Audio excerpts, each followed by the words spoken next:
Hi, it's Cindy Murray from Crafty Neighbor again, and I had so much fun making my videos the other day that I just had to make another one. Today I've been working in my Bible journal, and I wanted to share some tools that I use that make journaling a lot easier for me. I know a lot of people say, well, I can't draw like that, or my handwriting's not that great, or whatever your excuse is. I found some ways to work around those because I'm not the greatest artist either, and my handwriting is atrocious, I promise. So I just kind of wanted to share the things that I use as a workaround, and maybe these can be things that you can use in your Bible journal too. I also use these in my scrapbook some, so let me share with you what I've done. I'm going to start with the apple that I did today, and I'm going to zoom in a little bit so you can see that apple, and you can see that it's colored. I used colored pencils to color it in, and it's has a lot of shading and detail on it, but I didn't come up with that design all on my own. And I know a lot of people look at the cute things that are posted on Pinterest and stuff with Bible journaling and think, I can't draw that. But I didn't draw the apple either. What I did was I did a Google search for temptation, hoping that something interesting would pop up, because I wanted to work on a page about temptation today. And so what popped up was this image of an apple, and I just printed out that image that I found and decided that would be what I would use.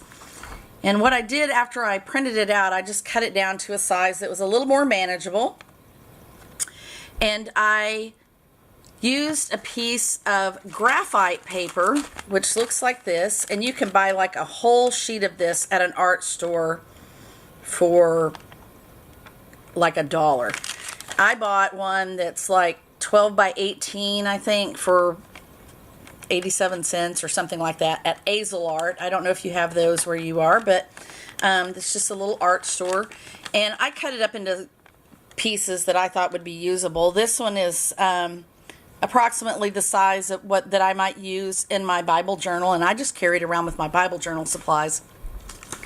So when I'm using this, what I want to do is turn the graphite part of it upside down onto the place on my Bible where I want to draw, and then I put the drawing or the artwork on top of it, and I just use a little washi tape there, just like that.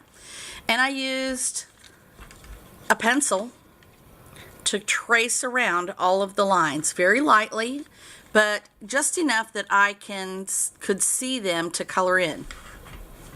And then using this little piece of artwork as a guide, I pulled all that off, and I just set this somewhere like an artist would and used it to guide me in the colors. And I started with the lightest colors first, so like on the bite out of the apple, there's a really light yellow there, so I used a tiny little bit of light yellow there, and then I kind of came in with some darker yellows and a little bit of gray to indicate where it was bitten, and I used a very light pink right here to make the little reflection from the lights. And I just kind of added everything, starting with the lightest colors and then putting darker colors in succession over it.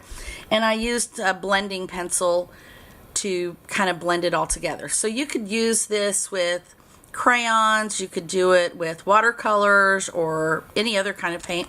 And you can just kind of blend those colors together. It would be great with Copics, but I think they bleed through. But that was how I did my apple.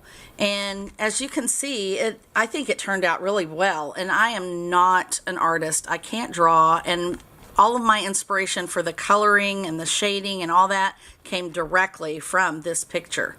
So don't think that you can't do it. And you can start and just practice with it, and it's really easy. You look for the little shadows, look for the lighter spots, and once you know what you're looking for on there, you can color as well as anybody else.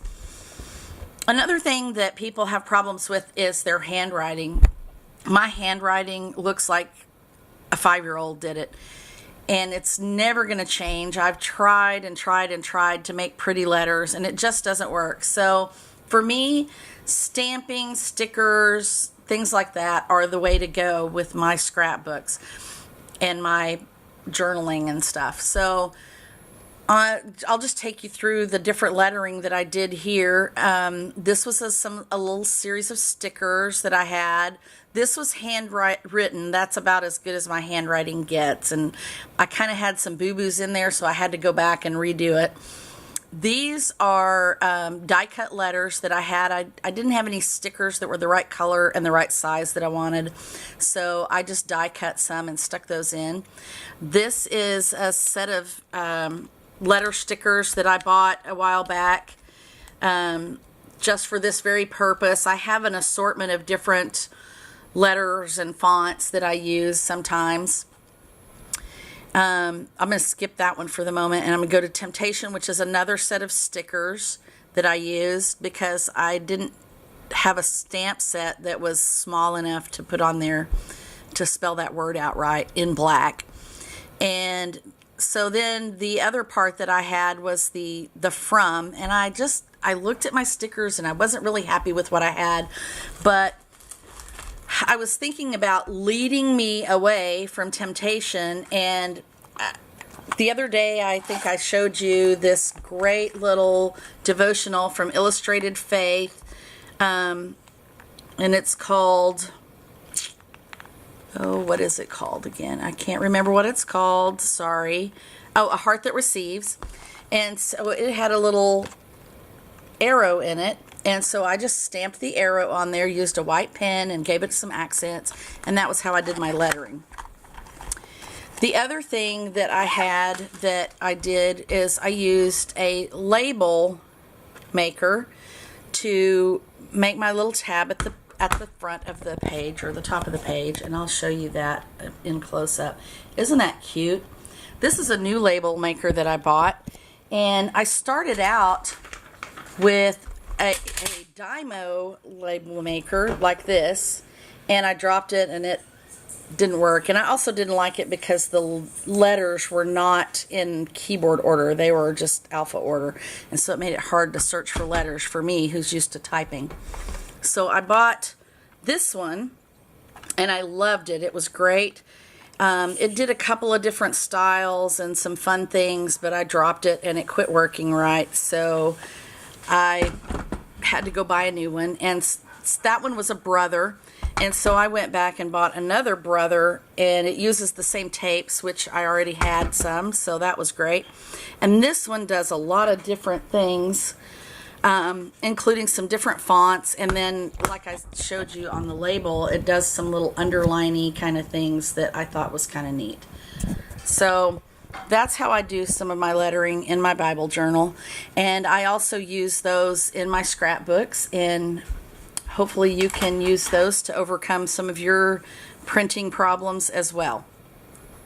Have a great day.